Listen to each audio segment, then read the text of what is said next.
is remarkable for more than just beating Nigel Bond. In his semi-final against Jimmy White, he'd become only the third person ever to score a maximum at the Crucible. 一开球，吉米怀特留了一个机会给亨特利。哇！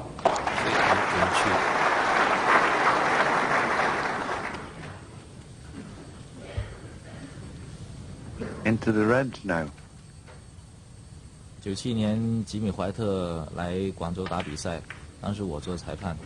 他在比赛前呢，很习惯，就是专门就练习一开球有一个红球机会，然后他就打一个远程球，叫黑球的练习。9。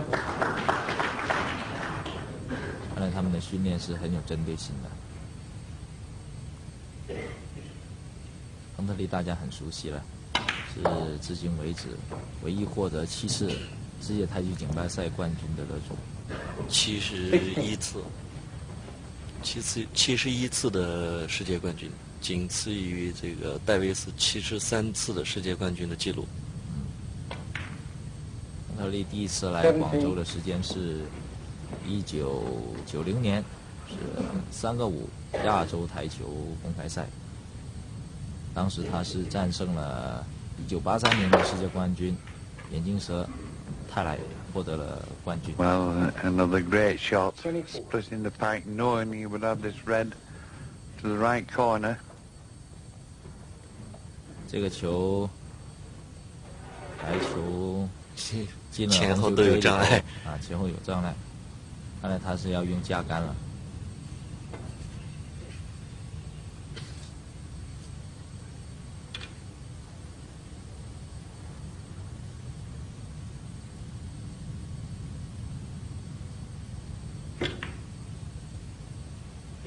初学台球的国外的打类似的球，很容易出现滑杆的现象。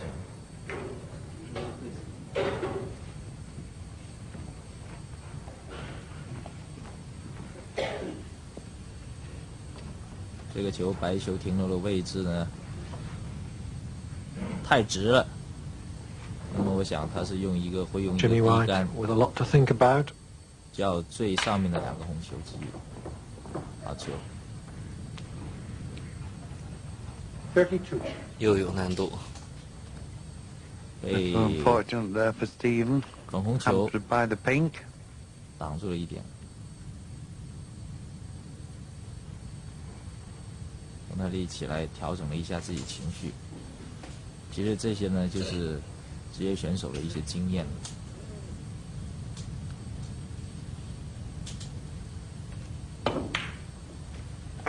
很坚决果断，长期这个刻苦训练的一个结果，很有信心。亨特利是打个灯，叫最底下一个红球，跳出身，好球。 Well, one good shot here. Now he'll be forcing this in, 这个球是 spreading 一 the 个炸 reds, 球的机会了。 and should finish on the black into the left corner. 强烈的高杆。 球，像推土机一样，这旋感很强。一般呢，白球去贴球，开红球呢，总带有一点运气的成分啊。There's a £147,000 bonus for a 147 maximum break. Hendry has taken 6 reds, 6 blacks. 第一杆。 Yes, and just the one red 向后退一点。 at the bulk end of the table.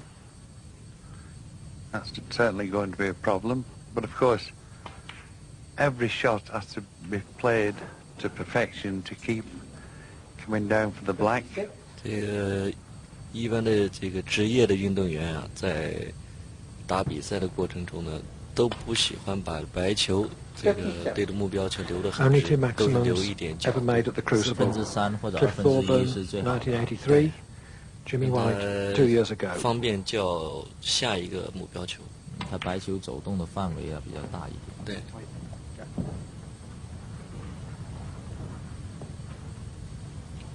64. 是一个中东的球迷。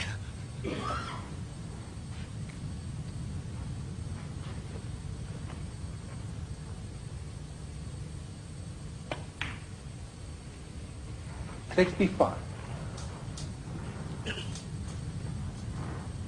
This time there's 2 reds available into that right corner.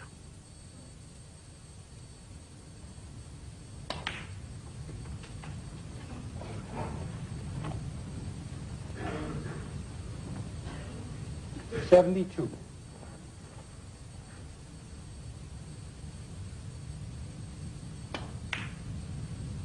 $73. And now even Jimmy White will be willing Stephen on to get this maximum. The frame already gone.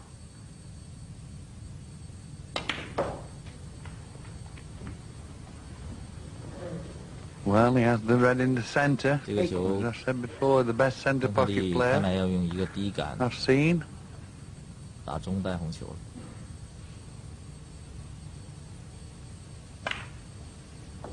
81. 平时这个球啊，很多球手会容易出现连击的现象。 You've only a couple of reds and you have to get perfect position on them.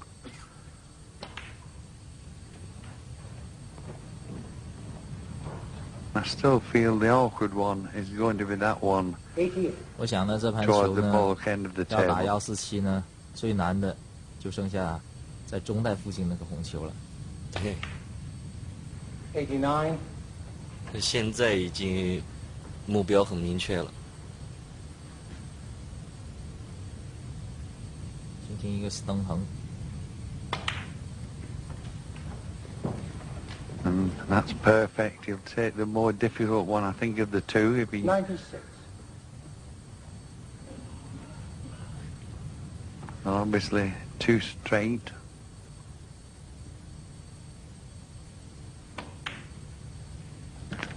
$97. And this is where position has to be precise. 一般观众啊，对这个100分呢，都会报以掌声。104。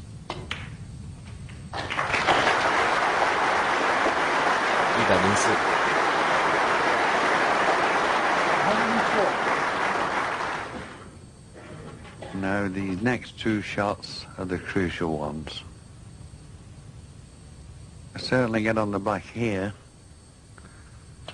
but it's been able to get on that red down near the ball end 大家可以看到 in 了， such 现 a 在 way 大 that 家 you 可 can 以 get 留意 back 看一 here 看 for 他 the 是怎么 black. 处理最后一个红球的。我想他是 So this could be the 要 shot 叫 of 中 the 带的球 tournament. 要用一个 I think 走两 he's 步 got a 绳， little straighter on the black than he would have liked.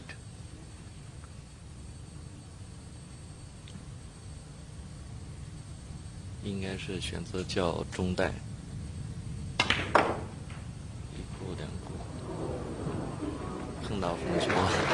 He's got a chance. Well, I certainly fancy him now to get the black. But the unfortunate part is he's put the pink and blue in an awkward situation. 这球要 From the 打 other side, Kusum right 中 hand 杆的 side. 右旋转， Come for the black into the 是 right 一步 corner. 两库。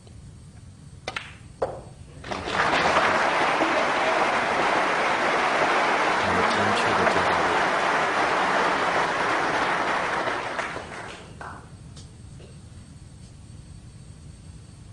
走两步绳上去叫黄球。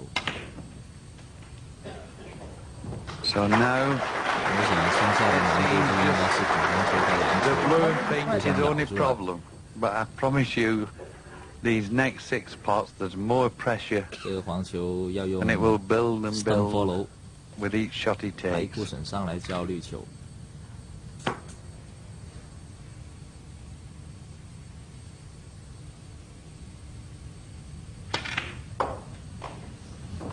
高杆大力， 122.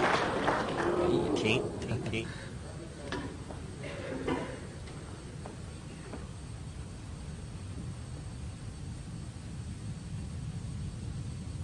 刚刚有，一低杆两步绳。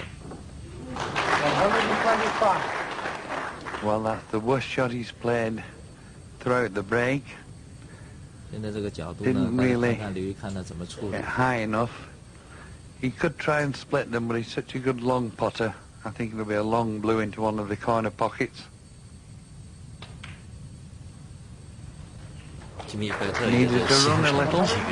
这个球怎么来解开的？ So now, blue into the yellow pocket. And if he gets this, he will be pushing the pink toward the center pocket. Well, the blue's there.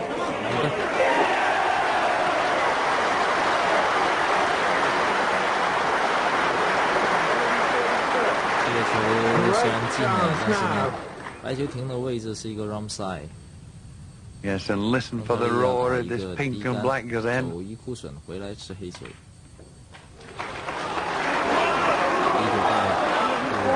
Slow down. Well, this would be a pressure shot to win a frame, but for a 147, 控制不好，白球很容 promise 易 you 这个落中袋。 the pressure's got to be the greatest ever. 非常紧张。没错。1995年的房车被斯蒂芬·亨利夺得了，好像。Gary Wilkinson to break.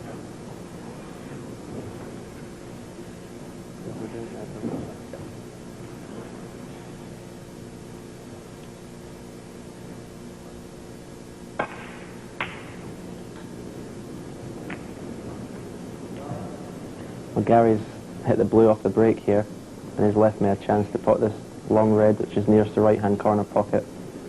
And I've got an angle where if I use a little bit of right-hand side, I'm hoping that the white will come off the cushion and cannon the red that's to the left of the black, and will leave me perfectly on the black into the right-hand corner.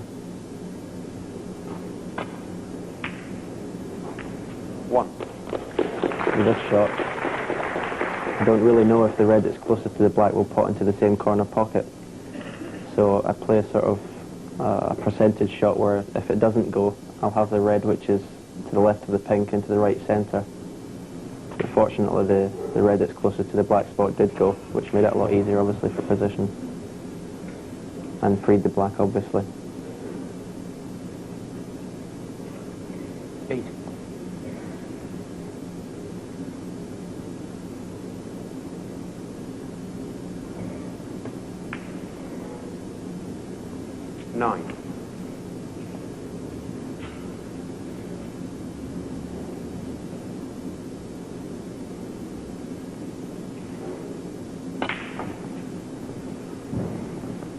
At this point, the break is pretty straightforward. I'm just picking off the loose reds. Not at all thinking about big breaks really, just trying to get a lead at this point in the frame. 17. So this is pretty much bread and butter stuff. Around the black, the reds go into either corner pocket, into the centre pocket.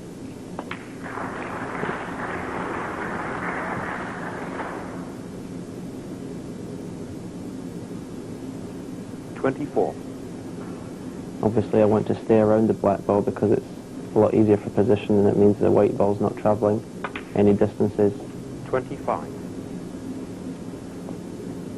This is the first time I got out of position a bit, landed a bit straight in the black. I was wanting the red that's just loose from the pack to the left-hand side. I was wanting to play that into the same pocket as the black. But I'm too straight in the black, so I end up playing for it into the left centre, which is a lot tougher shot, obviously, to get position.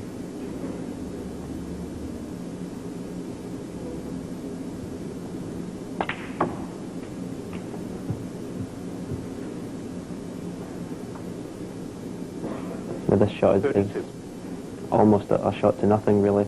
I'm screwing the white back for the black, but knowing that I'd have to be very unlucky to leave the red if I missed. And I thought I had missed it, actually. 33.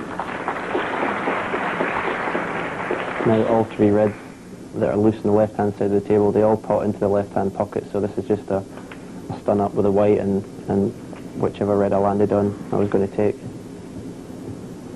So it happened the middle one. 40.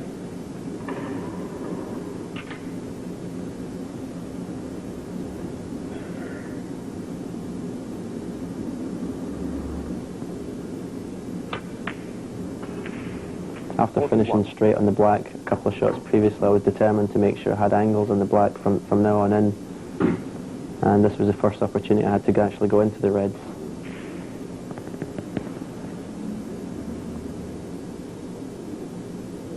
I knew that there was a chance of coming off the left-hand side of the pack and finishing on the red on the left-hand side of the table. As it happens, I got a little bit too much side on the white. Unfortunately, I've got a red into the yellow pocket.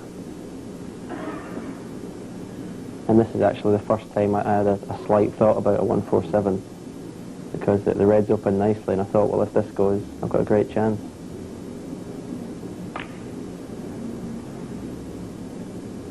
Testing if the table was on after now I've got a good chance. Now I realise that the 147 is on, because the reds have split great, and I'm in perfect position.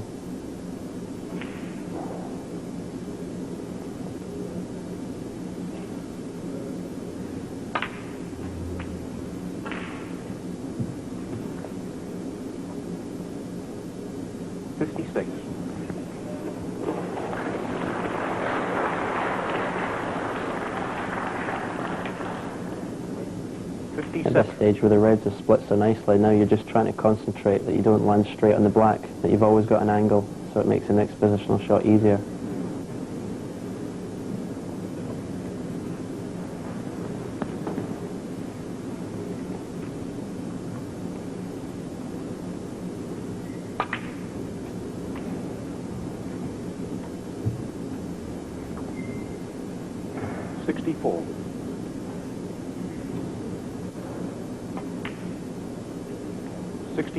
Falling through again, another nice angle in the black.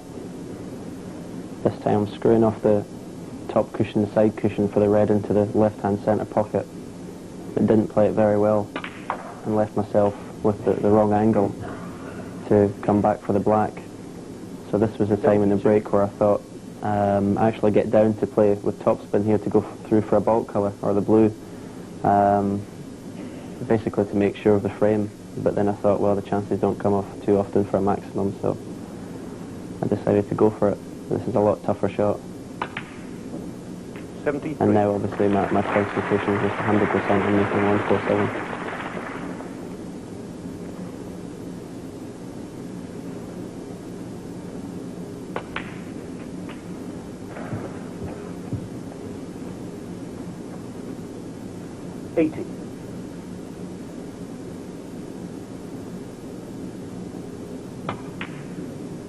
This again is pretty much straightforward stuff.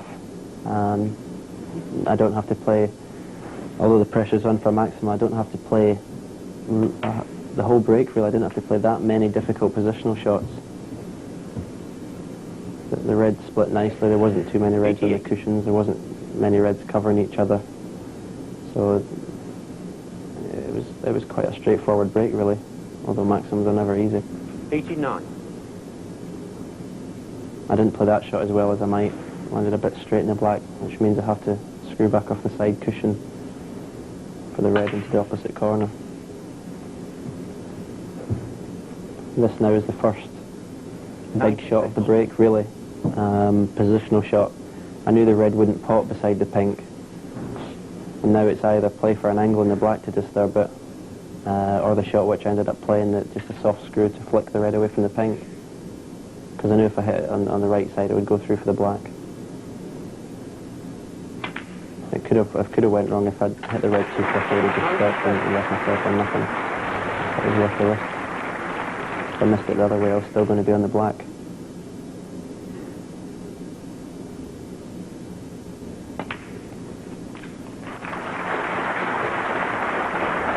And this is a shot that I have to have an angle on the black, or it's the end of the break. If I land straight in the black, there's no way I can make a 147. So in the end, I've gone too far in trying to make sure that I've got an angle. And now, as John Virgo said in the commentary, I must make sure I've got an angle on the red to get back for the black. The problem is if I follow through the white with a natural angle, I can get on the red, but there's no way I can get an angle for the black, so I have to try and leave my white round about the bulk area. But the problem is not snookering myself behind the yellow.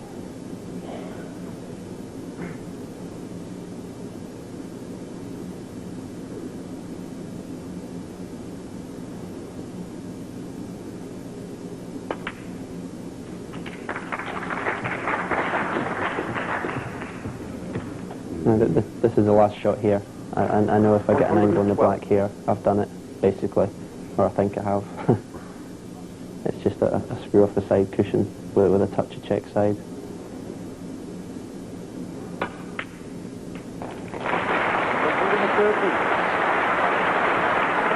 Now I'm absolutely perfect just to stand up for the yellow.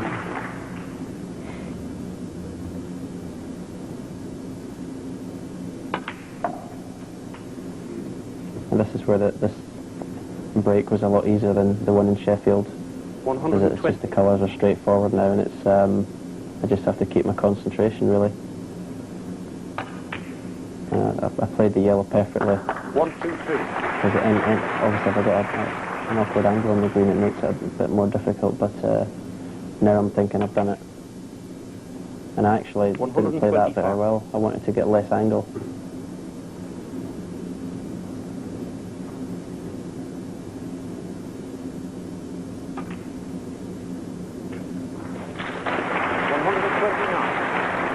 I landed a touch straighter than I would like to have been on this blue, which meant I had to hit it a bit harder, which you never want to do.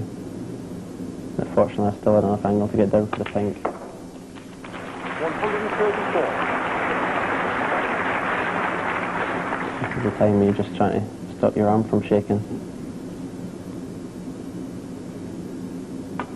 I was determined on the pink to leave the black nice and straight. There was no twitching involved.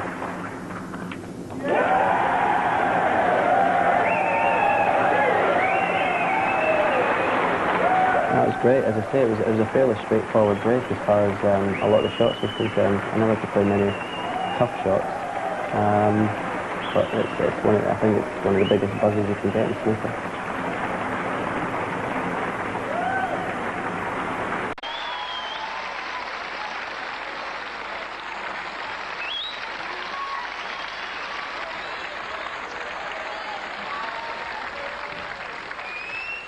Thank you, ladies and gentlemen. The deciding frame, Stephen Hendry to break.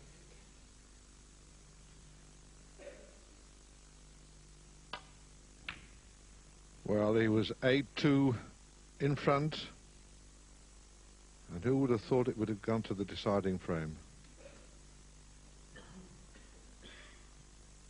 And that's what they're playing for, the Liverpool Victoria Charity Challenge Trophy.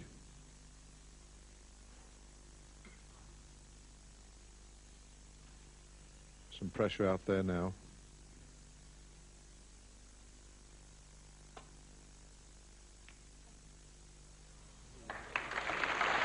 That was a great shot. The double kiss was always on. Yes, he had to hit that absolutely perfect.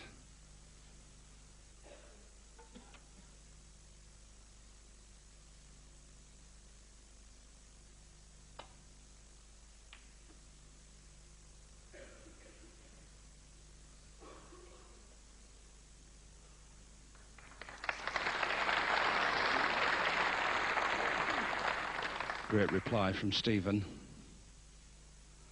And the tension out there at this minute is absolutely electrifying.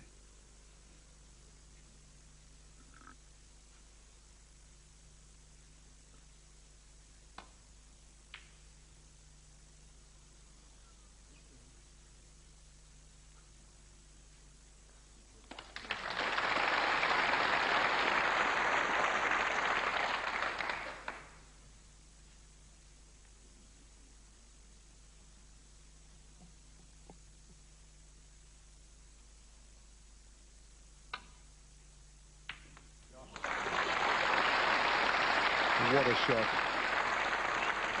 That's why he's world champion. Even under this pressure, he still takes that type of shot on.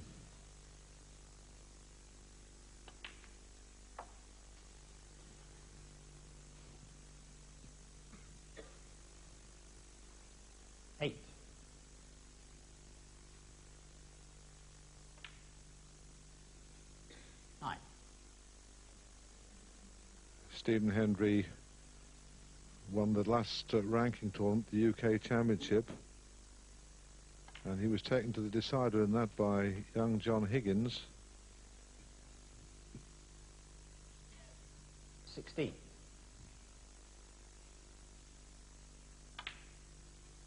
17.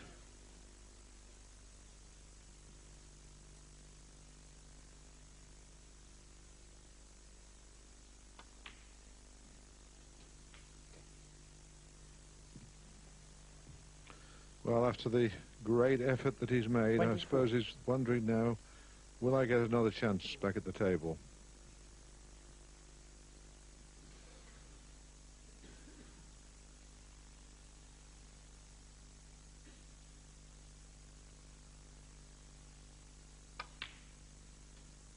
$25.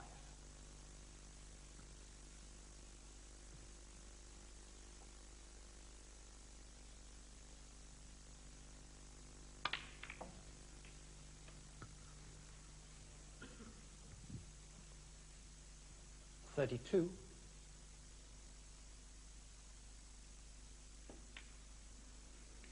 Well, Stephen's composure 33. in this situation is unbelievable, because he's the man, certainly with that's under pressure the most here.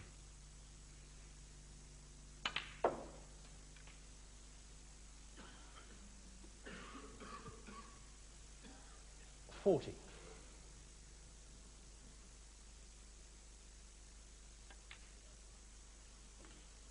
41.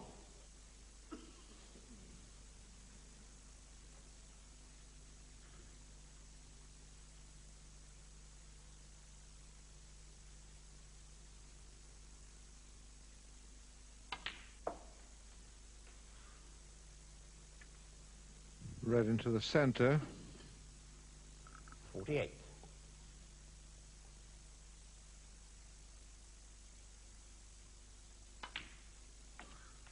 49.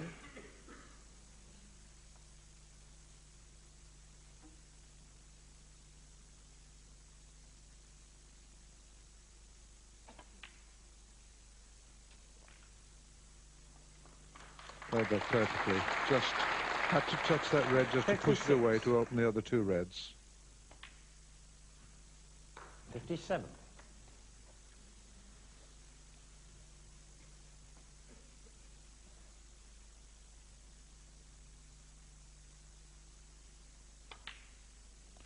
'That's 8 reds, 8 blacks. It can't possibly happen. It's not possible what we're thinking about. 64.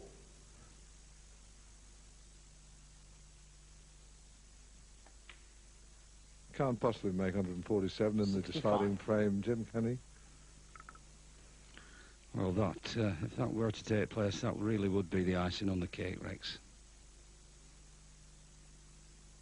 But it must be in his mind, and has been for quite a few shots. 72.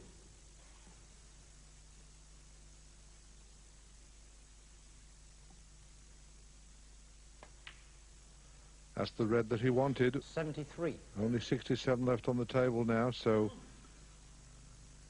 this is a fantastic performance.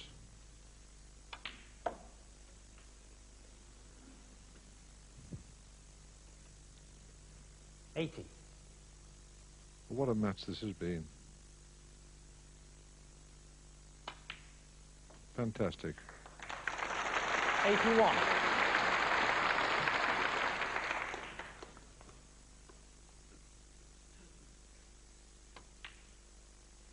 Well, I thought miracles stopped happening 2,000 years ago, but this is just unbelievable stuff. 88.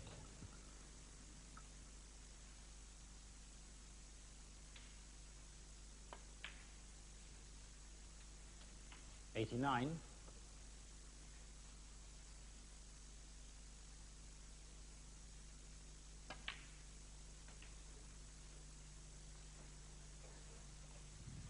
96. Well, he must be admiring his opponent. He's very disappointed, but you've got to admire the resilience of this man. 97.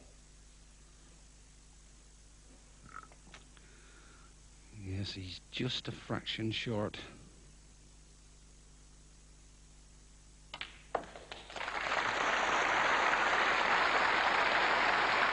That's 13 reds and 13 blacks. 104.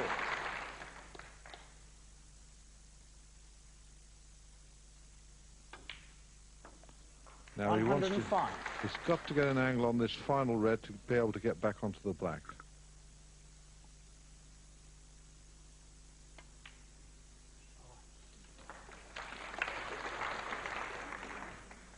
And he was disappointed with that. Didn't quite get enough side. 112.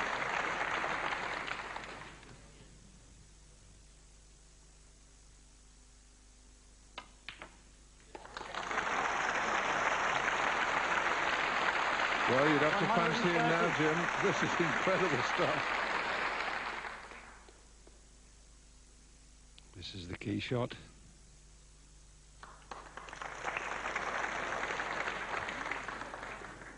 $120. The greatest match I've ever seen in my life.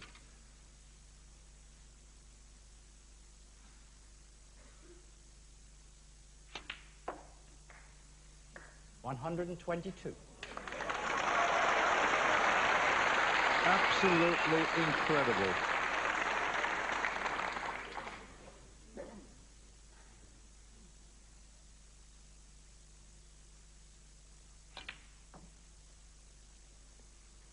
$125.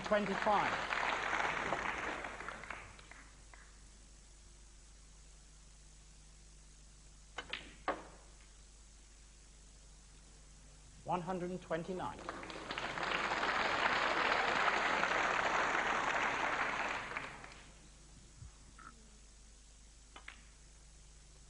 $134. This is the shot.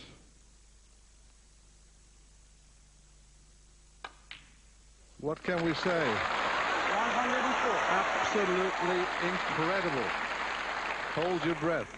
This is it. Fantastic performance. I've never seen anything like it in all my career. 147 break, a maximum in the deciding frame. Unbelievable. Well, that was... I've never seen anything like that, Jim. Wonderful. That is the greatest performance I've ever seen in my life. And Stephen Hendry deserves everything this evening. The audience standing up, loving every second of it. What a champion. Jim, we're privileged to be here talking about it. Absolutely wonderful. We've seen 147s before, but we've never seen one at a time like that. And sportingly, everyone's applauding. It's fantastic. Look at that smile, even Ronnie O'Sullivan smiling. It was a privilege to watch, wasn't it? Actually, we caught a quick glimpse there of Alain Robideau and his girlfriend in the crowd. I actually went in to watch the last 2 or 3 frames live as well. The atmosphere in there was tremendous, and that last break was played absolutely perfectly, pinpoint position all the way along, and I'd got sweaty palms even watching it again now, and I'd already seen it once before. It was by far and away the greatest match that's ever been witnessed on television, not because one player has played well, but because both players have played virtually to the top of their form, and these are 2 of the greatest players the world's ever seen. See, I told you, there was snooker history in the making here. A 147 in a final frame, the first time it's ever been done. If you have any doubt about the quality of the play on show here tonight, just take a look at these century breaks. Now, Willie, we have to explain, this is not the tournament we're talking about here. There are 4, let's see the rest of them. This is just this final. And 7 century breaks is not only a record. We've had a 147 in the final frame, which is a record. We've had more centuries in this frame. We've had 7 centuries in the final, which is also a record. Hendry just never stops breaking records, and every credit has to go to Ronnie O'Sullivan, I think, for making it a truly remarkable match. 8-2 behind, he's totally out of the game, fought his way back into it, and to end like that was just absolutely unbelievable. I'm absolutely gobsmacked at what we've seen. You know, when we started out here, you said some of the players may be rusty after Christmas. Never listen to me. I know nothing about the game whatsoever. It was just wonderful. Well, Stephen Hendry told me he was practicing come Boxing Day. So £35,000, let's not forget Ron O'Sullivan. That went to his Dyslexia Institute charity. And, of course, Stephen Hendry wasn't just playing for himself either. And now we come to the winner. He receives this magnificent trophy. It is a lovely trophy, Stephen. And also he receives the title of the 1997 Liverpool Victoria Charity Challenge Champion. Ladies and gentlemen, a great champion, Stephen Hendry.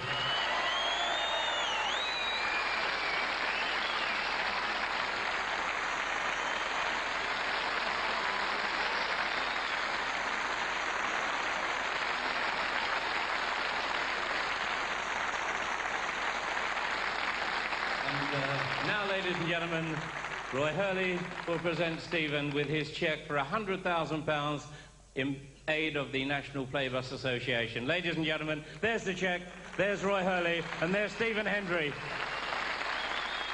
So the fifth frame, second half of this match, not a half really, 4 frames in the first bit, and the balance of whatever is required of the remaining 7 frames in this 11-frame scheduled match. First one to 6, for a place in the finals and a possibility of winning the first prize of £60,000. The loser of this first of the 2 semi-finals will receive £15,000. The winner will be assured, of course, of £30,000, which is the runners-up prize. A lot to be played for. We've had a good opening half.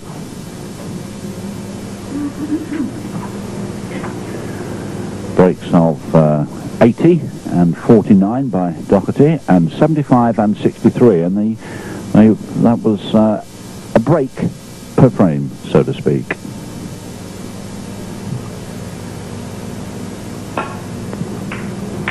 Well, he said at the start of the match it would be impossible to choose a winner. That certainly proved to be the case. Both players are in fine form. It's just going to be a question of who buckles first.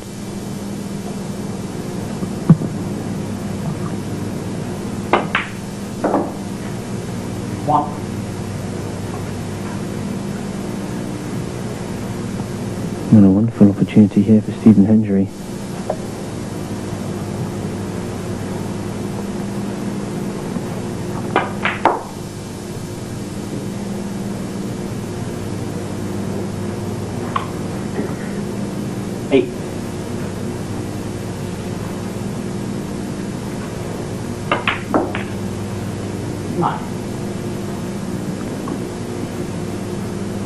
Probably slightly straighter on the black than you would have liked, really. Still got the choice of reds here. Red into the right corner pocket, or the red over the right centre pocket. Just screwing back off the side cushion.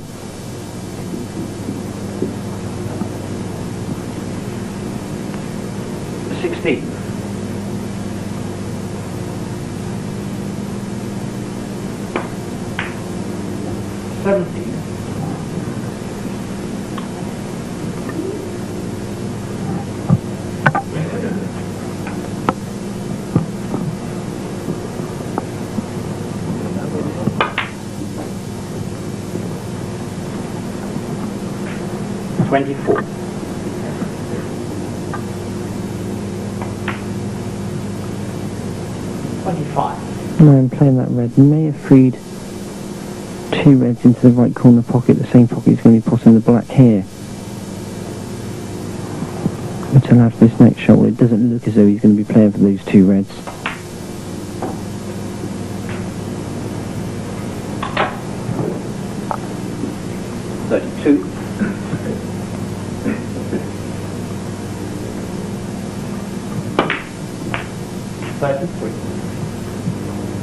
No decision time for Stephen Hendry. Doesn't need to go into the cluster, but this is a good opportunity, and he has got the assurance of that red over the middle pocket.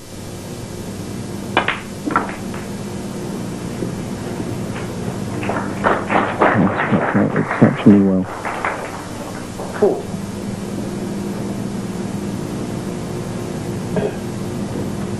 And they have something at the back of his mind at the moment.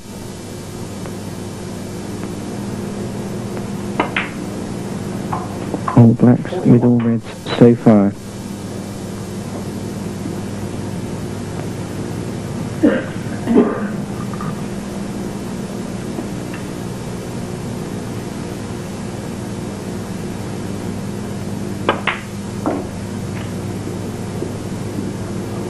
Well, he wanted a full ball contact on the red bit, and there was his insurance, the red over the centre pocket now. Will he be thinking about securing the frame or coming back down towards the black?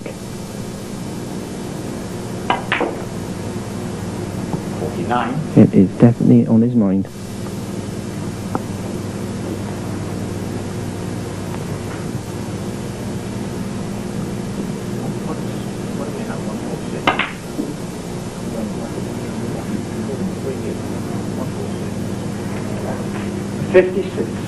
Yes, well, we might as well say the dreaded word, maximum.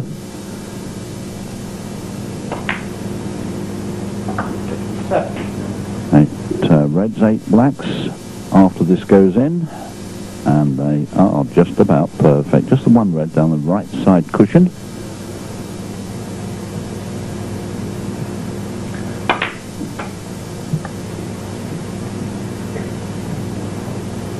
$64.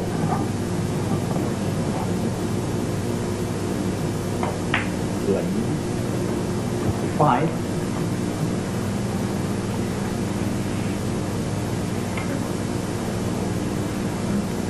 You must know about this maximum potential here. What a time to do it. He's actually brought his wife Mandy along and son Blaine. The first time actually that I can recall, although I'm sure it's happened before at other venues. But what a time actually to knock in a 147. 73. Well, hope springs eternal. Now, the side cushion now, I think. That difficult red, and if he doesn't like it, the one into the middle, but it's this one, he's perfect on this. He's not straight, he can come off this side cushion.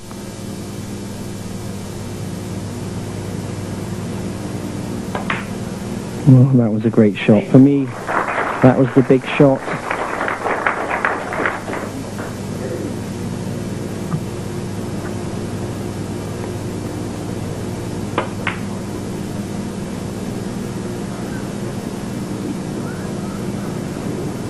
$88.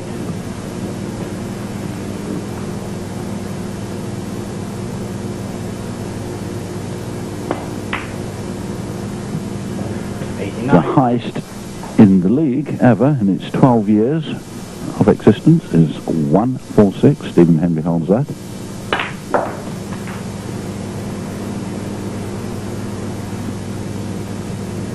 Well, he's still okay. 96. Slightly more angle on the red than he would have liked, but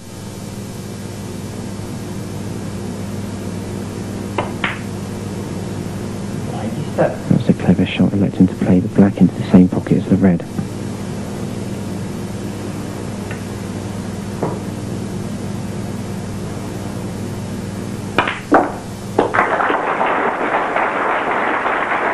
So 2 more reds to go. Still has a red on, which enables him to get perfect onto the black. That's 13 reds, 13 blacks so far.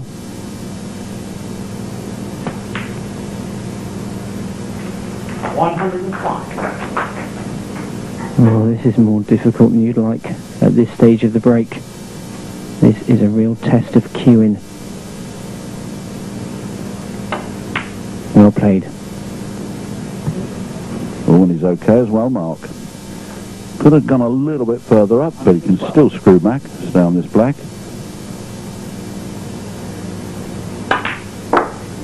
$130. Well, I can't see anything going wrong now.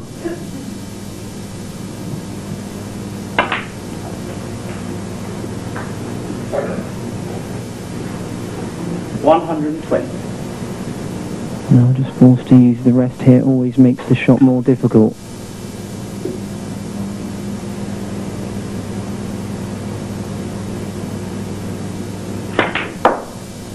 That is a wonderful shot. 122. Yeah, I needed to punch that with the rest. Gone on a little bit, white, but shouldn't really have a problem with the screen. Almost straight. 125. And this full house here at the Diamond Centre Rushden, I think, are about to see their first 147 live. 129. There's 15 or so lads at the back of this room that you haven't seen yet, just come to see how the great players play with their tutor from the local snooker club. Now a lot depends on knocking this pink into that middle pocket and just getting a little bit of action on the cue ball back to the black.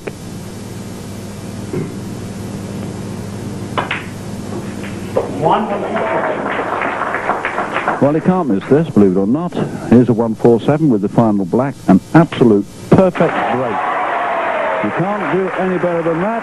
Stephen Hendry then takes frame number 5 with a magnificent clearance, a maximum break of 147.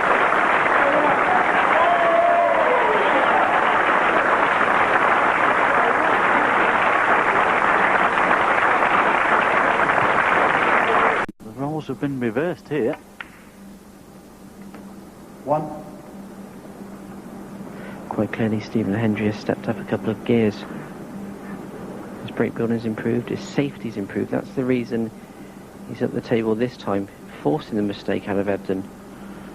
Yes, and he's realised that he has to win these frames in one visit, and that's exactly what he's doing. In the last 3 frames, he's made breaks of 78, 88, and 58. Not much reply from Peter.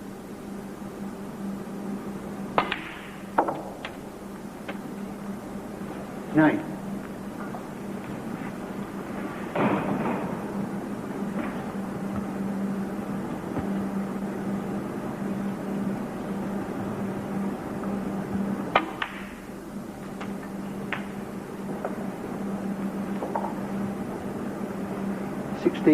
We've been talking about mentally strong players, but I don't think they come any stronger than this man, Stephen Hendry. 17.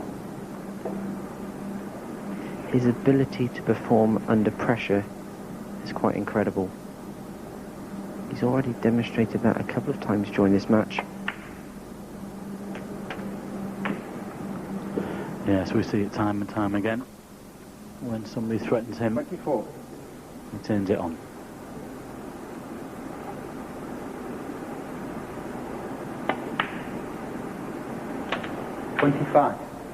Just going to the edge of the pack here. We'll hold for the single one there on the left-hand side. Hopefully just nudge 1 or 2 out.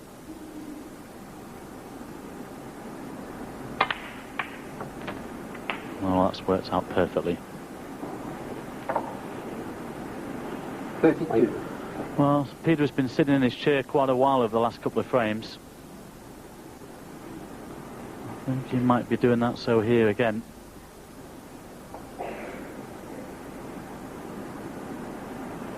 He's keeping himself focused though. If there's any slip up from Stephen, he's going to be straight back in there. 33.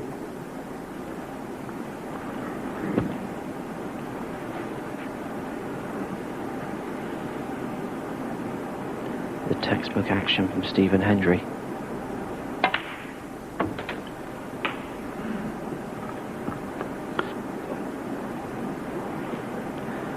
Going along very nicely indeed. I'm not going to say anything, but that is 5 reds, 5 blacks. The break goes to 40.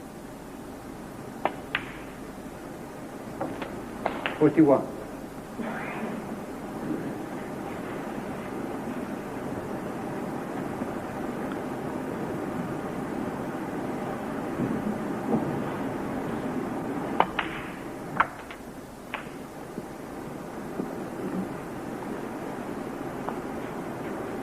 That's worked out okay. The red goes into the centre pocket once again, coming back down for the black.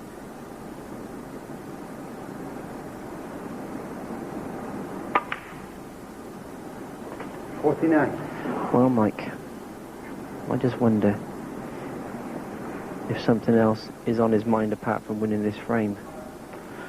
Well, obviously the first thought would be getting to about 70-odd points, and knowing that he's won the frame, he can relax a little. Hasn't quite come far enough there. Wanted to be above that red. A little bit further up the table. Could screw back off the side cushion though. I'm sure he's going to play on the black here and not the pink. He knows it's there.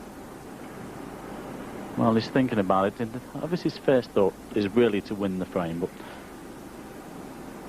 he feels if he can get back off this side cushion. Well, he's decided to play on the pink. 57.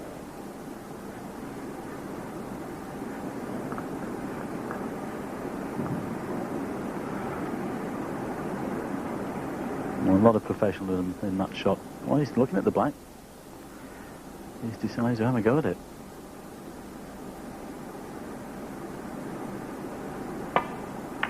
He's got it. Now then. Well, still on. You know exactly what he's thinking about now. The 147.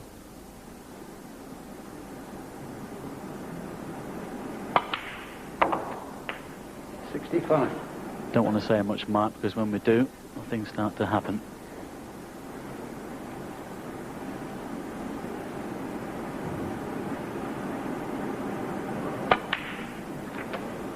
Well, he's done it many times before. 72. I just wonder if he can do it again here today at the Plymouth Pavilions. Well, he still wants one red. He's not safe yet. 75 on the table, 72 points the lead. Would expect him to get this one, of course. But if it goes in, yeah, well, we're definitely thinking about it. Yes, well, he knows the frame's safe now. What a great chance.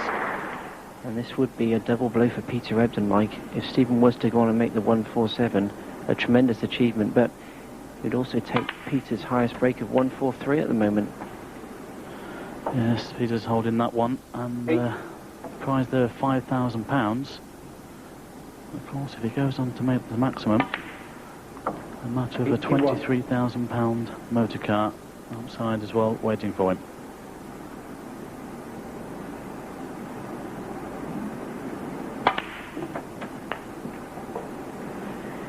This for me is probably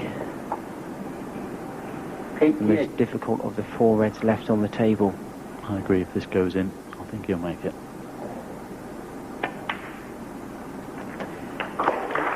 Superb.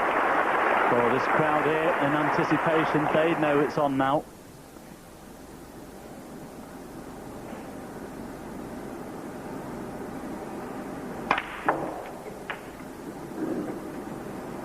Perfect. It's a joy to commentate on this man when he is playing like this.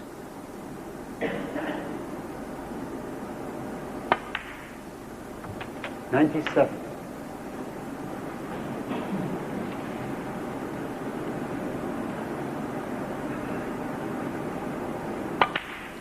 Well, he holds the record for the most 147s made in competition. That's 5. Could this be a 6th? What a great break. 105. Oh, the crowd are loving this one. They're urging him on, and so are we. He's got to be careful with this shot. Okay, the black is fairly straightforward. Has to get a good angle on this red.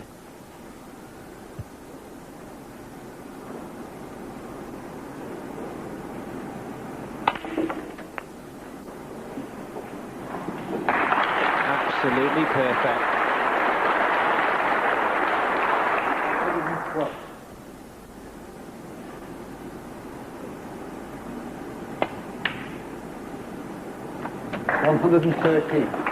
Well, he's just gone a little straight on the black here. He might have to punch the angle off the top and the side cushion. Well, he's okay. He's got a slight angle.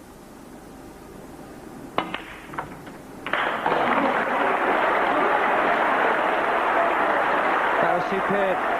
The 15 reds with 15 blacks. Now just the colours for the maximum break.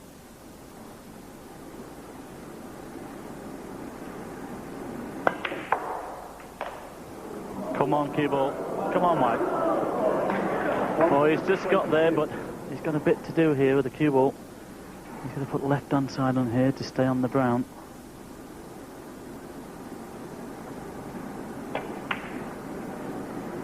Wow, wouldn't this be tremendous? What a treat for Sky Sports viewers.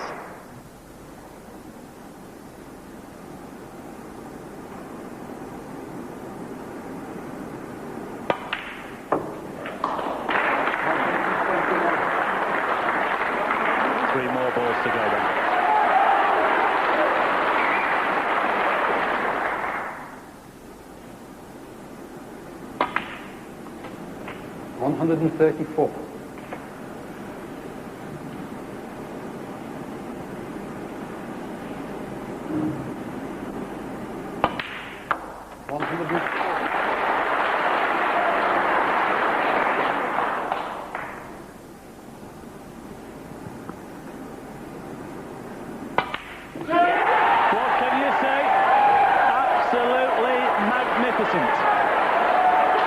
He's made 5 147s before. in competition. That is 6th. Well, the crowd absolutely loved that one. What a tremendous break by the world champion. Absolutely fabulous. Well done, Stephen.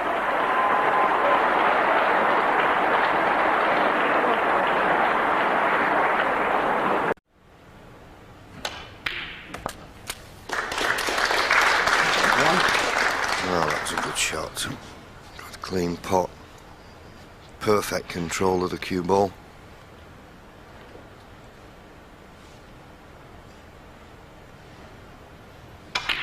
It's a funny thing, you know, for all he's won, Stephen Willie went back to the players' area after the mid-session interval, and now with Stephen on the table practicing. Yeah, I think we mentioned in commentary that he was missing a few long ones and perhaps thought his timing wasn't quite right. You see, the thing is with timing when you're break building, people out there would not realise that you can actually, you know, still score very heavily when you're not cueing well, but when it does find yourself out is really when you're playing the long game.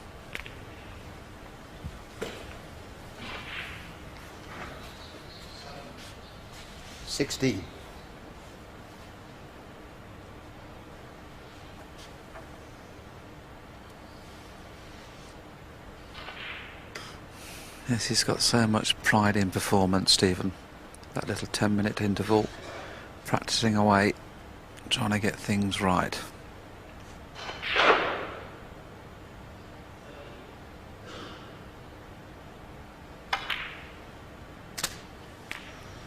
$17.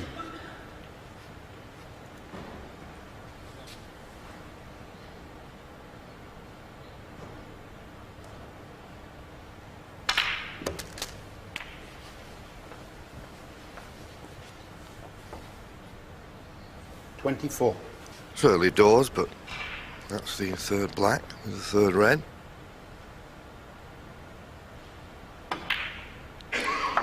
And it is a situation that brings a 147 to mind, because really all the reds are in this half of the table.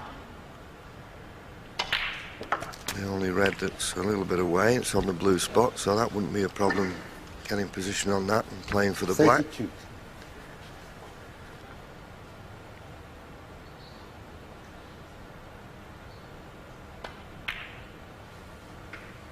$33. Nothing would give Stephen greater pleasure than to beat his fellow Scotsman's high break, which is held by John Higgins at the moment, a magnificent break of 144.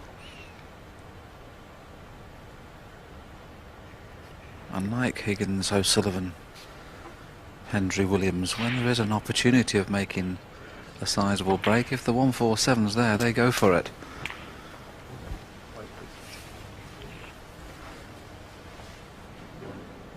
$40.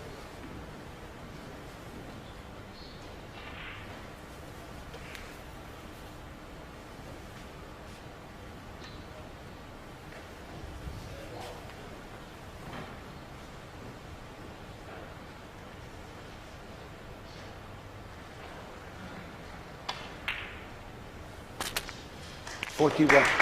Oh, great pot, back in prime position. The red just at the bottom of the pack. The crowd looks on. A little bit of anticipation, I'm sure, coming to mind at the moment. Wondering. It's a possibility. 48.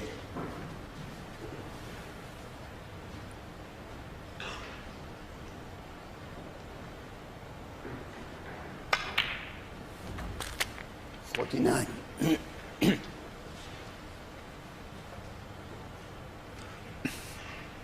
Really has to get high on this next red, so not to finish straight. Doesn't have the angle to play for the reds into the left-hand corner that are in the pack. So just running through on and off the cushion.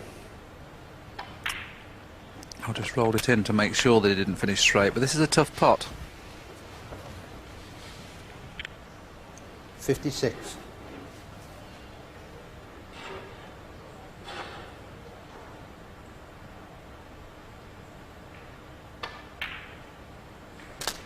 57. Now, he probably will elect to stun into the reds here. Needs a bit of luck. That's pretty good. I think he'll have eyes for nothing else but a maximum 147 here. The balls couldn't be better situated. He may not need another car, but he'd love to make one. He could always give it to me, will he? 65. He really is a machine, isn't he? He's already made 6 147s in tournament play.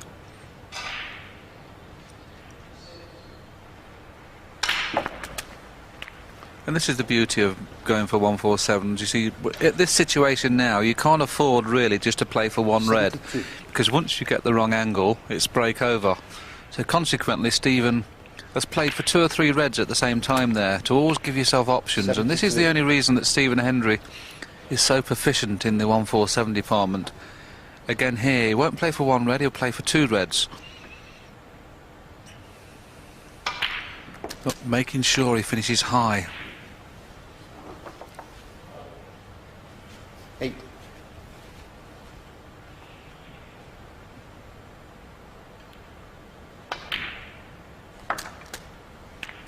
81.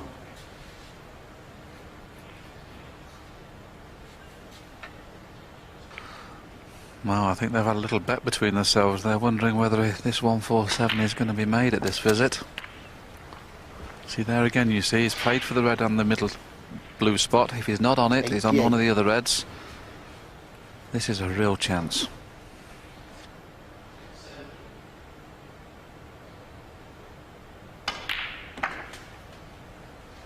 $89.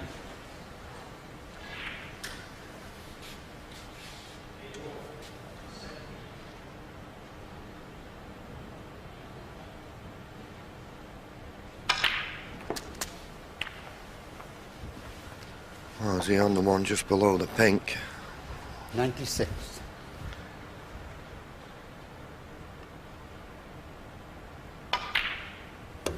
$97. So really now it's all there. It's just a case of keeping yourself together, and even Stephen Hendry will be feeling it a little bit now.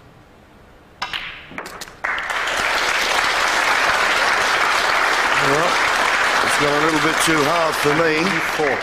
But as I say, he's such a confident potter.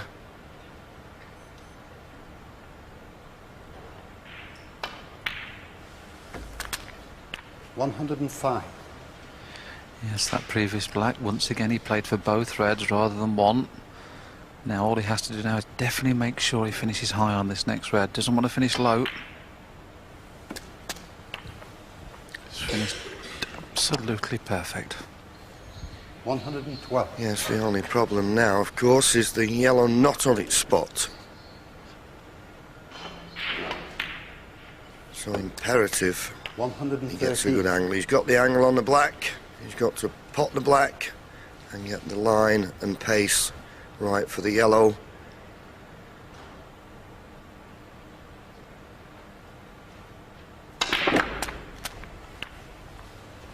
That is without doubt one of the best positional shots you're likely to see.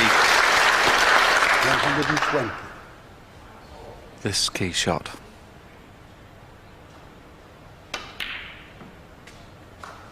Well, you've got to fancy him now. This is remarkable.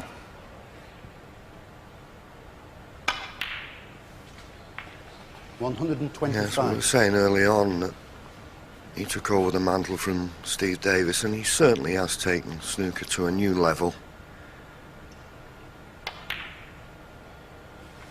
A level that other players, and it has improved the standard of the game they're trying to reach consistently as Stephen.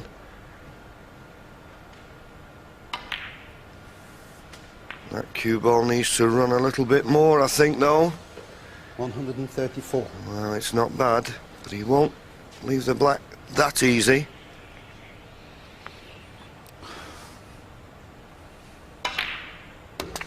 It's there. This has been absolutely superb.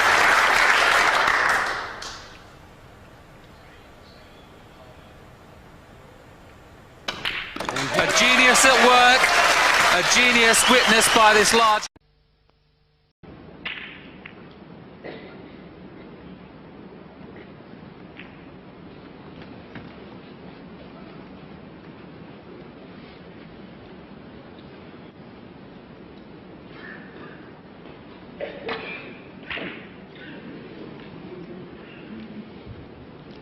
If Hendry plays anything near his best, I really strongly fancy him to win the match.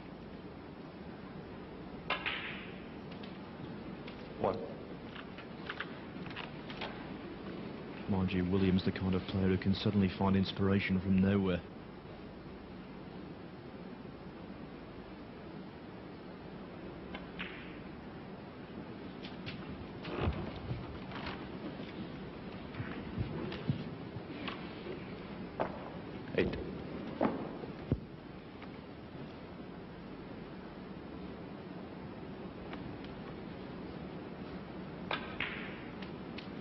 Right.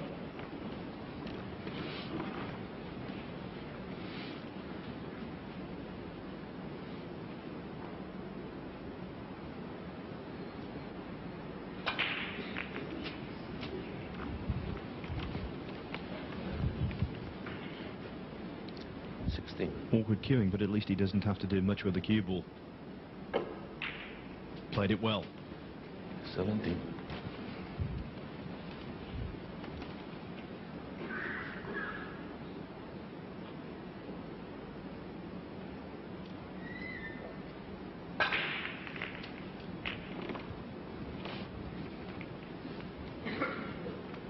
And a chance here for a very sizable break.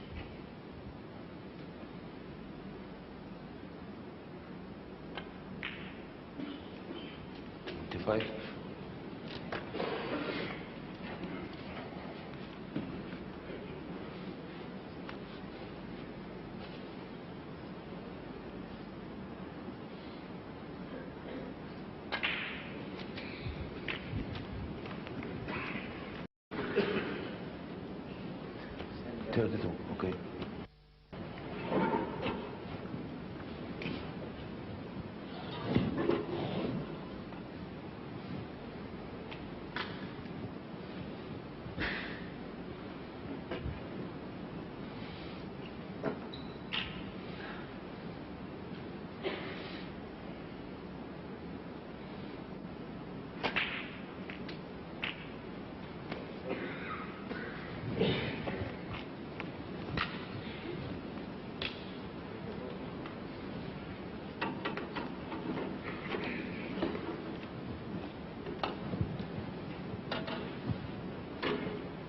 $33.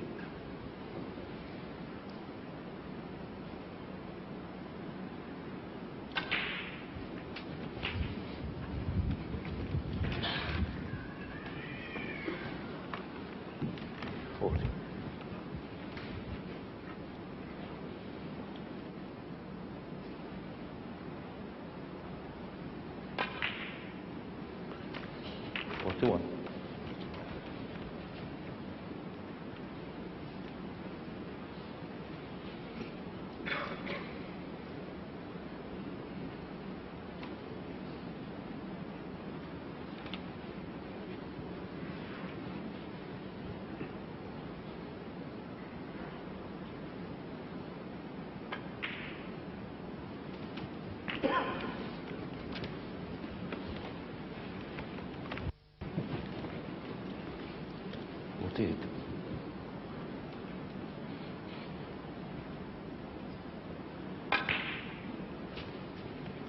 Tonight.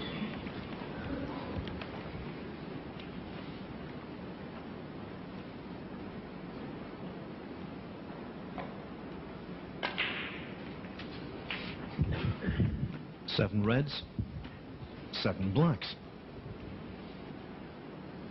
56.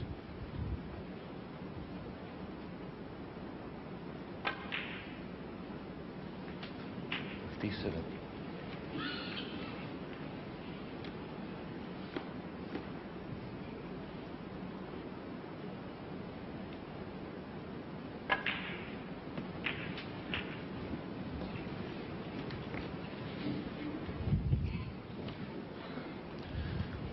64.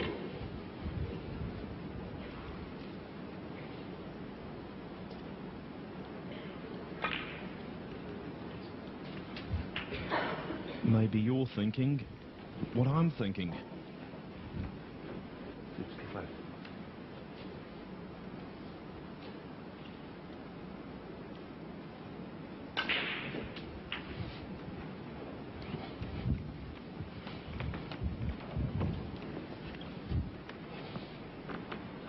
$72.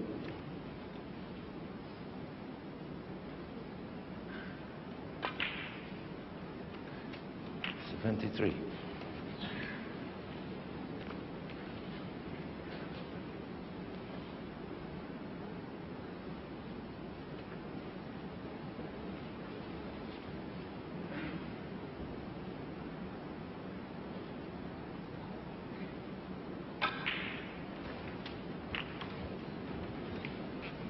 'It's not that he lacks experience when it comes to making maximum breaks. 80. Hendry's already put together 7 in professional competition. And 6 of those have been in front of the television cameras. Can this be number 8?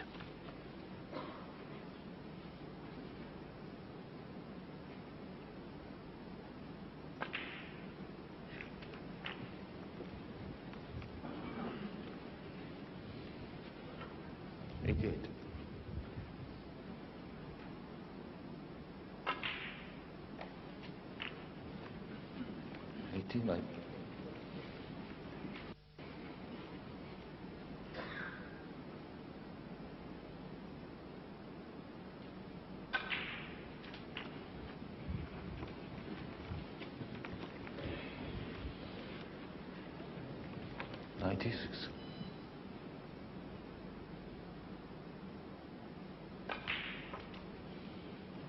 97.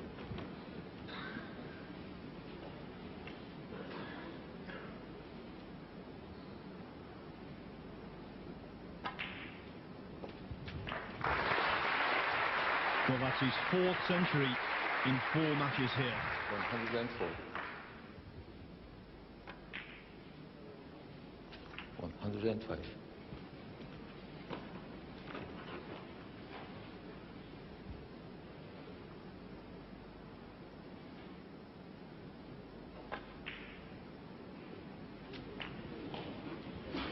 1 point, I thought it might not drop, but it's there, and he's perfect on the red as well. 112.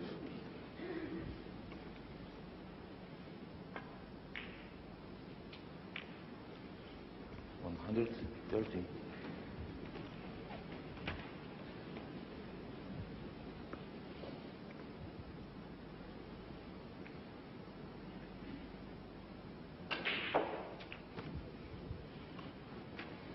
'Can Hendry make his 3rd maximum break in a final? Liverpool Victoria Charity Challenge, he made one.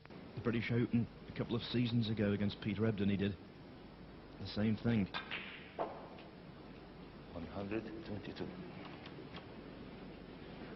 Hard to see him missing.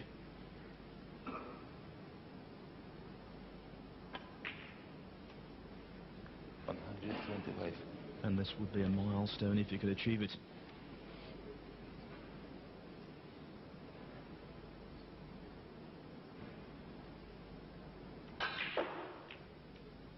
129. Because no maximum, by my reckoning, has been made outside Great Britain and Ireland in a major pro event. 134.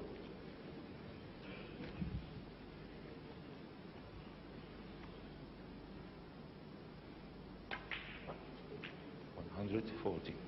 Truly wonderful stuff. He's made break building perfection look preposterously easy.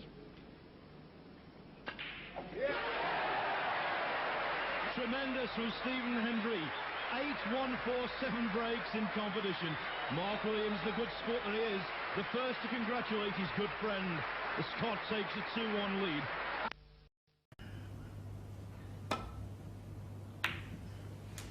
One excellent long red.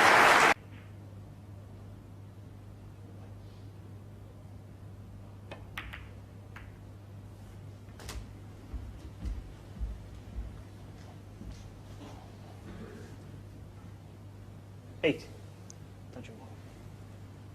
Awkward bridging, but he's only got to dab the red in. 9. Would have been a different proposition if he had to struggle in any way for position.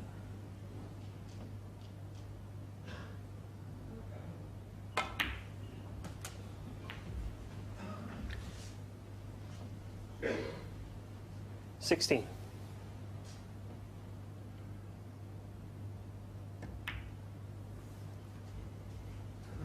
17.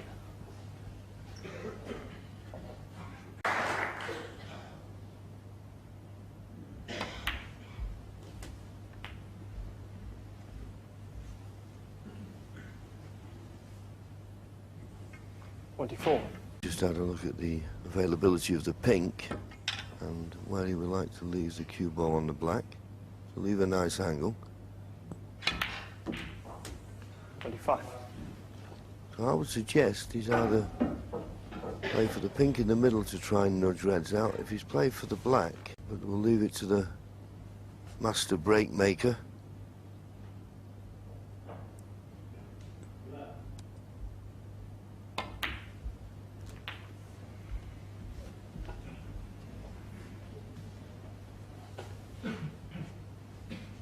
$32.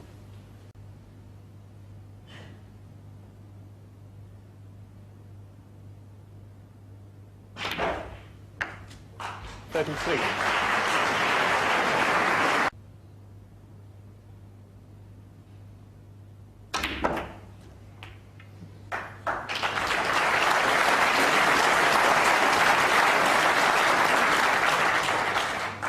40. Happy with the immediate result, though.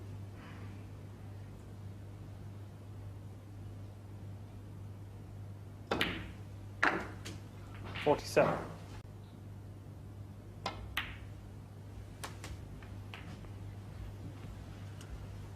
Well, he's not run far enough for the red on the right-hand side of the table, so there's enough gap between the two reds and just drop it in, it'll be on the black. No. Oh, yes! Well, that looked wide.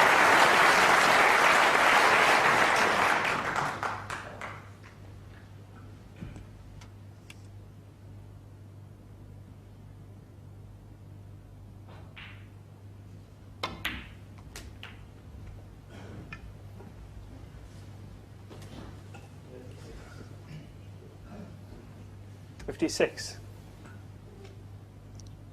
7 reds, 7 blacks.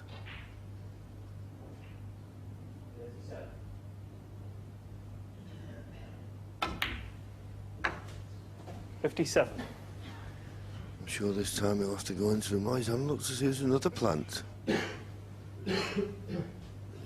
Well, there is a plant there.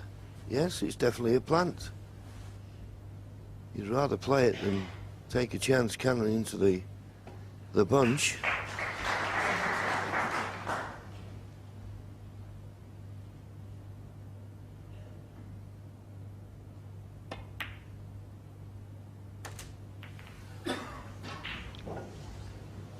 Just run too far. I'm not happy. He can still make this into a 3-ball plant as long as the first one, the first red, it's the second red square on. The plant's still on. They're so close, he's got to hit this just right. And he has done. And the black's still on. And so is the 147.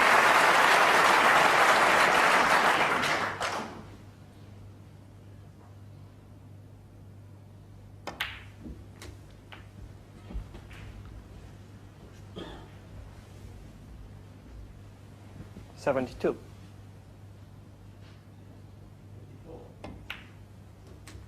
$73. It's £147,000 for a maximum, £10,000 for the highest break.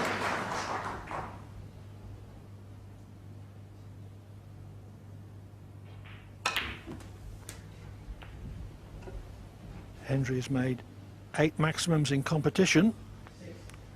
80. But he hasn't come ideally on his next red.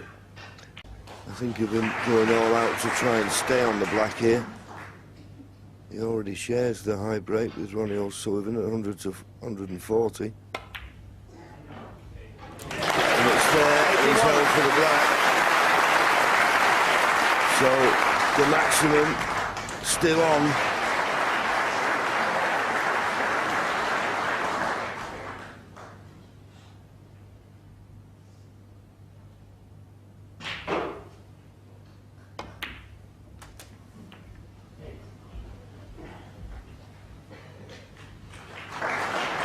That's a better shot to get on this 88. red.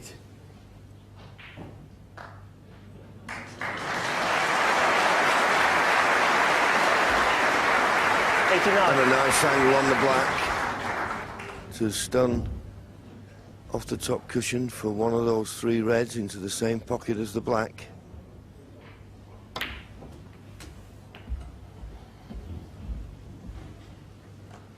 Won't get much better chance than this. It'd only be bettered if the pink was on its spot. 97.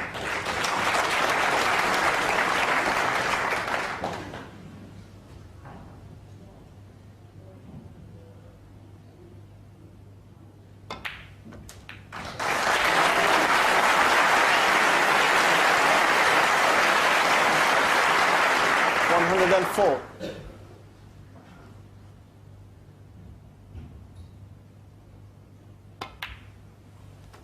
105. A great champion in pursuit of another great moment.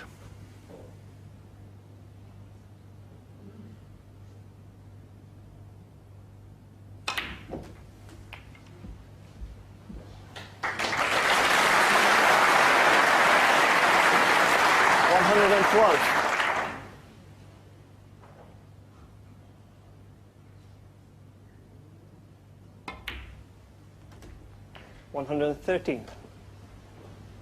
A little bit lower on the black than he would have liked. I don't know if you can hold in the middle of the table, just avoid the blue, or depends how he sees it. He's missed the blue. The cue ball needs to slow up a touch. Just slow up a touch. 120.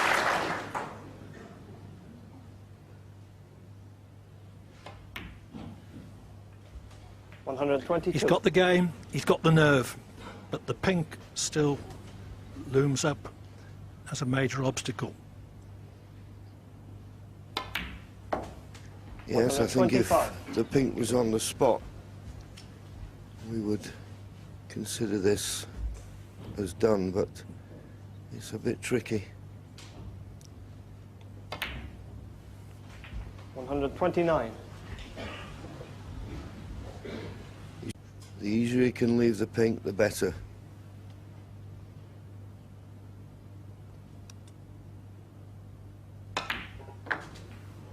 $134. Well, he's on the pink, but he's not on the angle to get comfortably on the black. I assume it's going to be the right middle, but he's going to have to play it with pace and come in and out of balk. Good shot needed.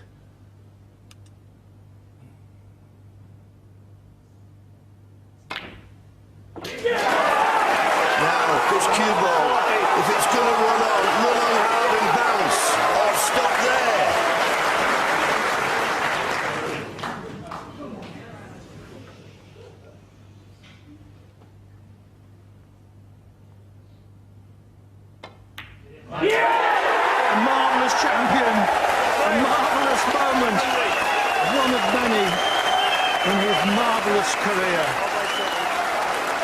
Stephen Hendry's 9th maximum in competition. Your commentator is Terry Griffiths.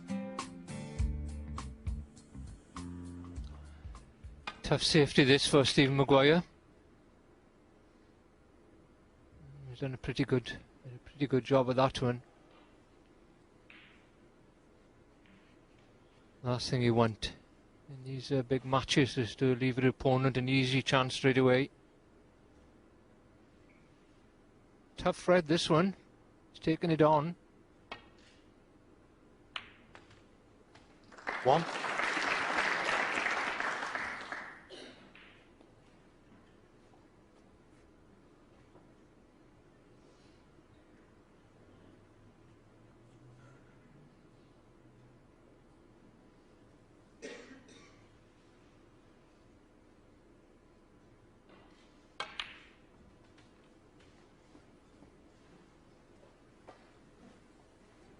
Good chance this for Stephen Hendry.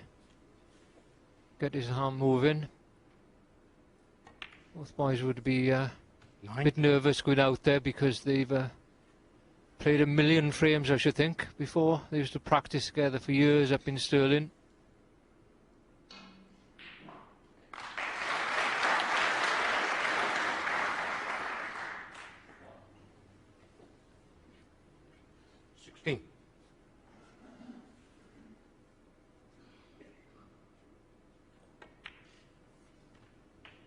Seventeen.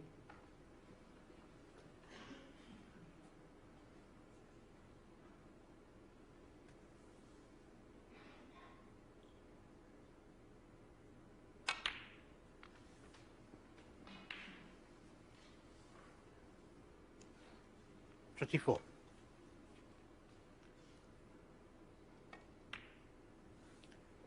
The best break builder the game's ever seen. He's made more centuries than everybody else and won more tournaments than anybody else. He's a legend, but hasn't quite been playing up to his best for the last few years.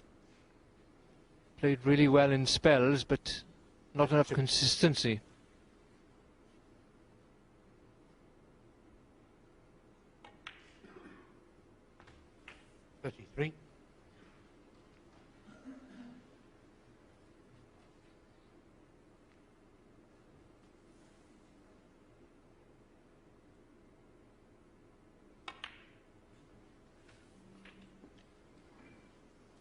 Perfect position again. You watch Stephen Hendry break building. There's so much to learn from him. I think all the professionals learn from him. And Stephen Maguire would have seen enough of him, I should think, during his younger days when he used to practice with Stephen.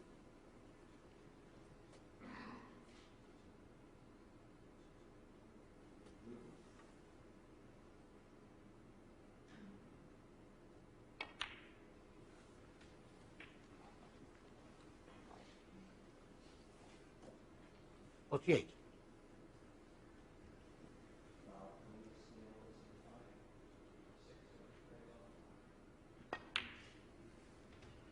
49.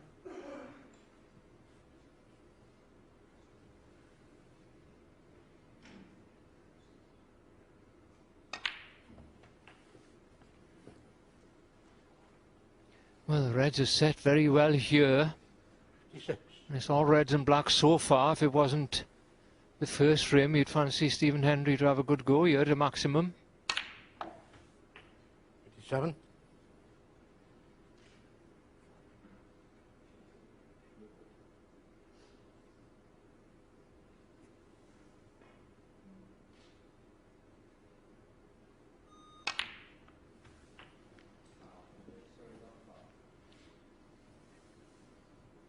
8 reds and 8 blacks.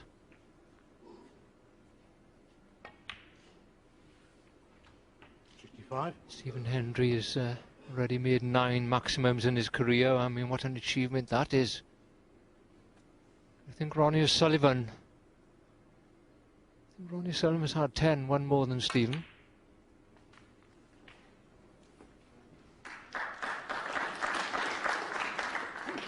$72.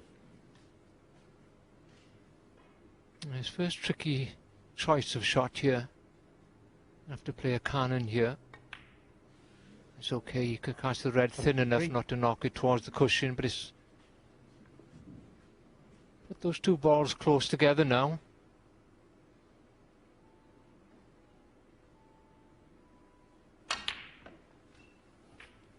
Played for the red in the left centre. You don't see many times when the balls are Well, there's one just above the pink spot, and it's been like that from the start of this break. So we don't have to worry about having to play a shot up a red sometimes you see up in the baulk area.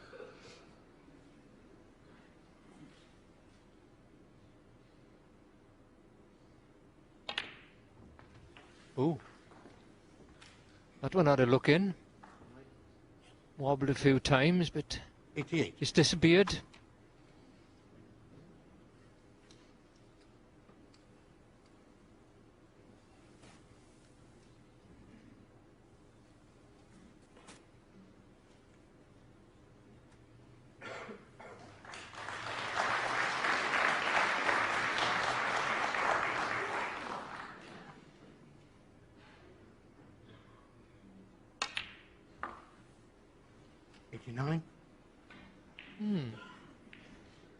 Left himself a little bit to do here, but Stephen Hendry always plays position when it guarantees him a chance to get on the next ball, so he's left the white a little bit further away than normal.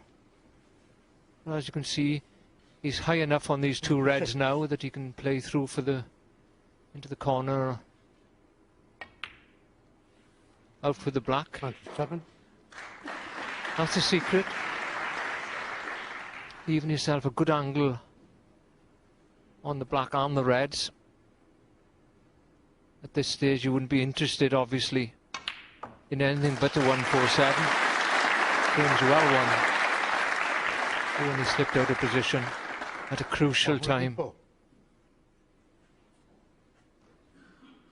The easiest red is the one below the pink, but of course that's taken him away from the balls as Stephen Maguire looks on here. Play that well. Now then, a good position shot here on the last red, and it's on.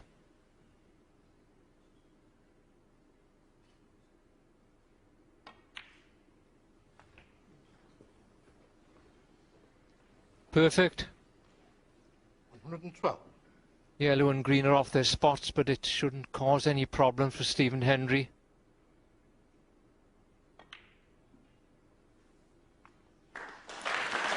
Now then, there's a good angle here. Get up for that yellow, not a lot. He's going to have to play this with a lot of backspin on reverse side. Let's watch that cue ball. There you see the angle as it comes off the cushion, widening out, taking him down for the yellow. This maybe is a tricky one in the break. Get here, pot this yellow and get on the green. He'd be very disappointed after that if he missed. He's perfect.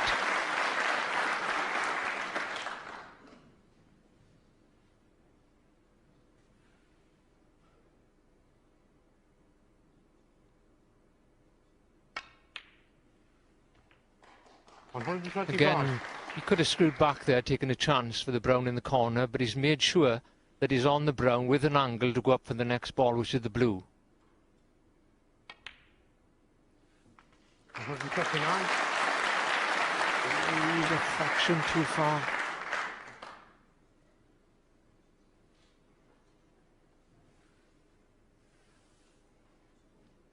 It's the world champion Neil Robertson looking on, as is Stephen Hendry here on the blue.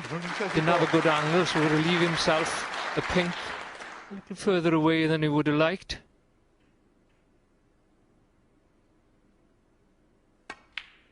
It's in the centre of the pocket. Well, he hasn't come low enough for the black. Left himself a thin cut.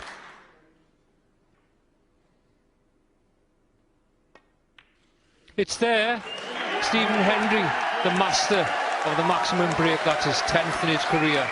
What a great start of the evening's play.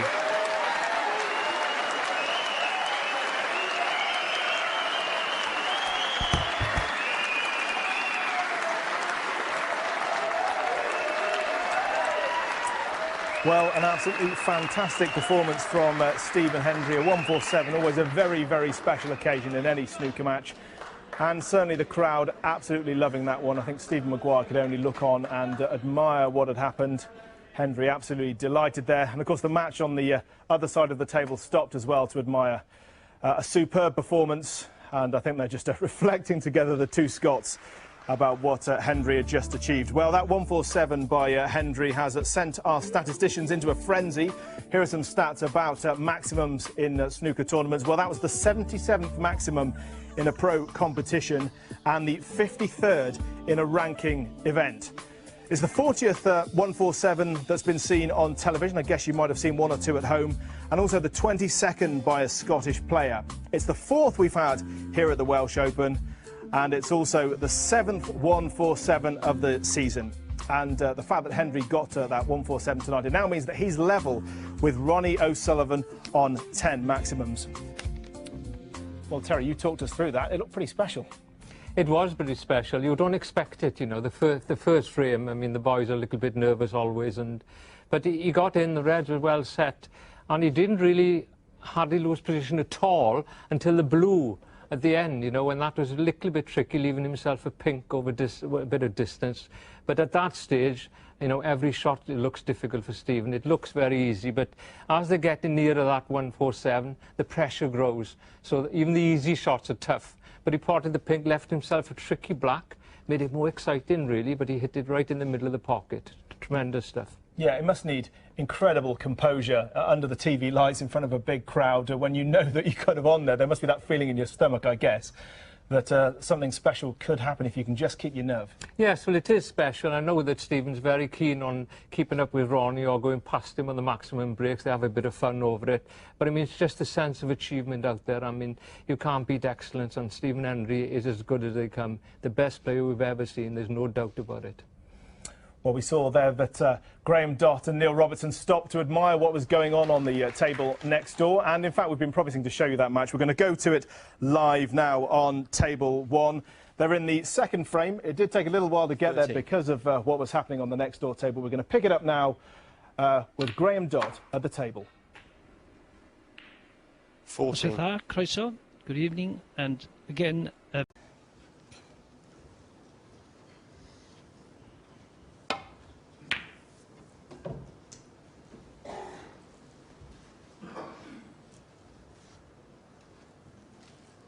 Up quickly there, Stephen. Just got a little bit too thick. And he's left a pot on for Stewart.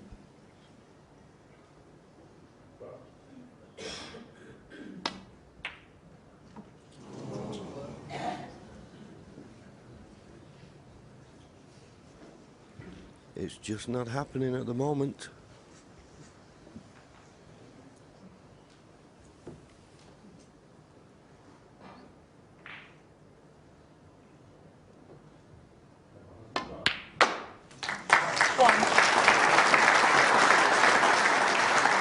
That one sounded good as it hit the back of the pocket.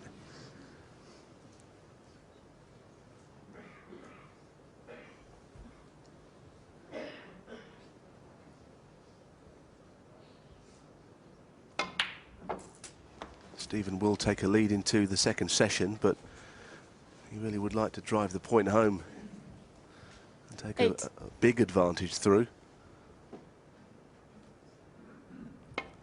I always think that in this round, when you've got 9 frames, 6-3, you know, you've still got work to do, but when you get to the stage of 7-2 or even a greater advantage, you don't really see the comeback happening.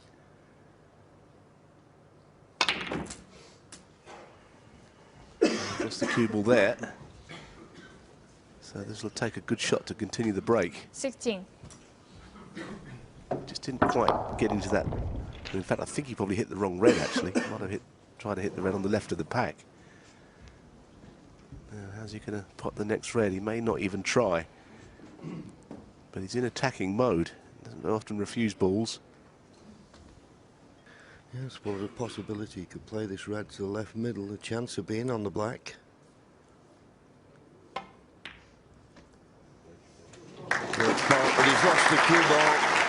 He's just only running a fraction off. I suppose not hard enough. Maybe he did play it off the 2 cushions. The black is cuttable, but it's tricky. Again, though, he's going to take it on. He's already looked at the potting angle. Playing a bit low on the cue ball. He's not just rolling it in either. That's a good shot. That's a difficult shot, not only the pot, but when you play it with a little bit of soft screw. 24. It was well played. He's not perfectly on a red still, but still got something to go at if he plays this red. Oh, this is difficult. Won by the pink. Very, very good. 25.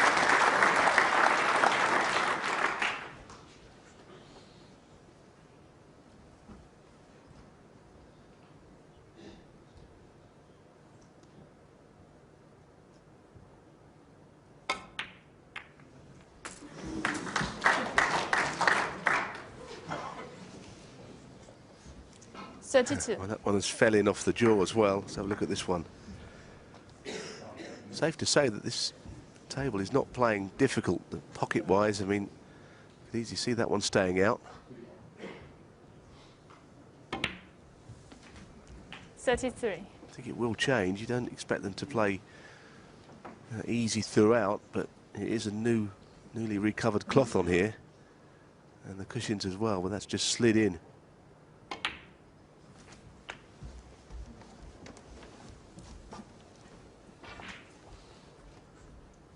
40.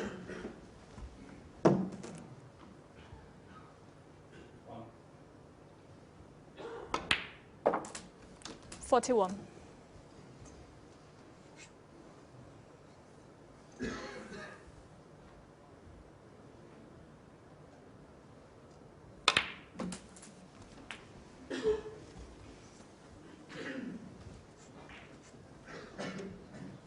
48.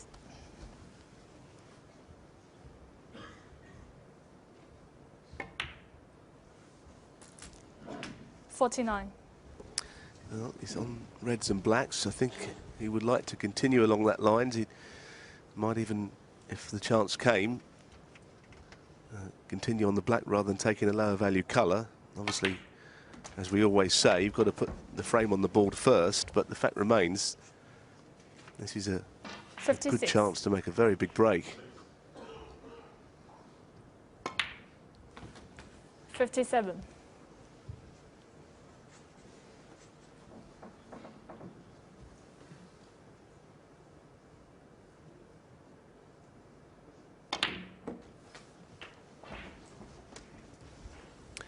Well, he's made 10 in competitive play. 64. Including here at the Crucible.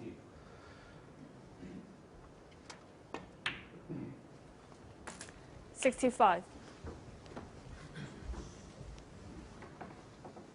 And you always wonder where the pink's going to be. It's just away from its spot. It's unlikely to ever be on its spot during a chance for this, and it's really an open play. Everything's there.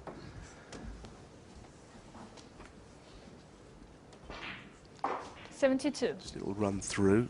Sometimes you think that the only thing that can go wrong is a bad contact or something, which of course no one wants to see.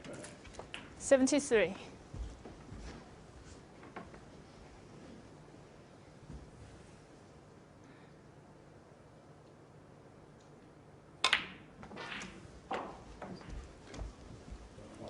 Well, you couldn't have them set much better 80. than this for a maximum. 81.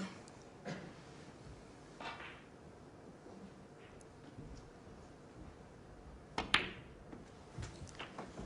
I was saying at the, well, in between frames, what a great temperament Stephen Hendry has 88. always had.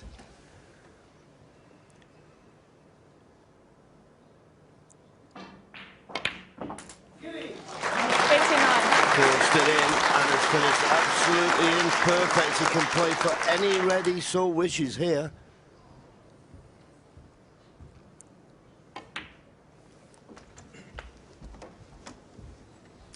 Just a question of getting high up the table on a certain red, and 96. it would have probably been the most difficult of the three to get on the black from, but it's going to happen here if he gets the pot. 97. Once again, imperfect. This for the century, but bigger fish to fry after this. Now needs an angle on this red to the right middle. Got it.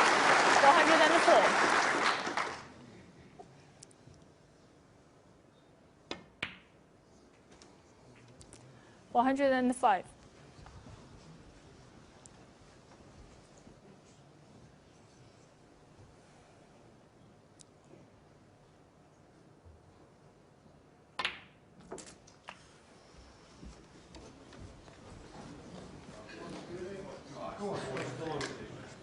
Yes, high drama here.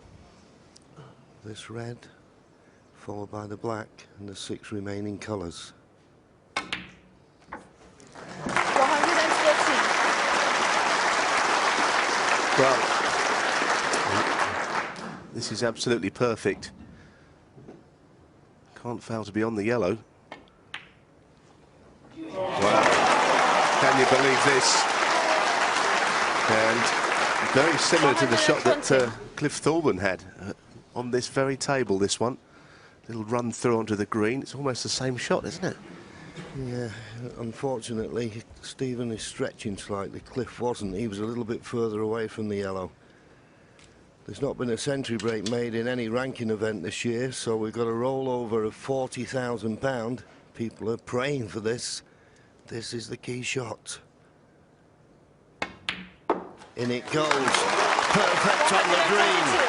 £40,000 for the maximum, £10,000 for the highest break of the tournament. So these 5 remaining colours for a bonus of £50,000. And another magical crucible moment created by the king of the crucible, Stephen Hendry. Just one more shot. Getting onto that blue perfectly would surely seal it.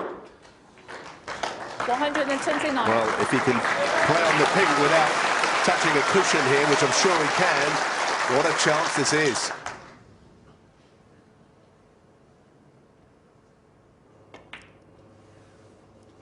Decided to play for the pink into the middle rather than hold it.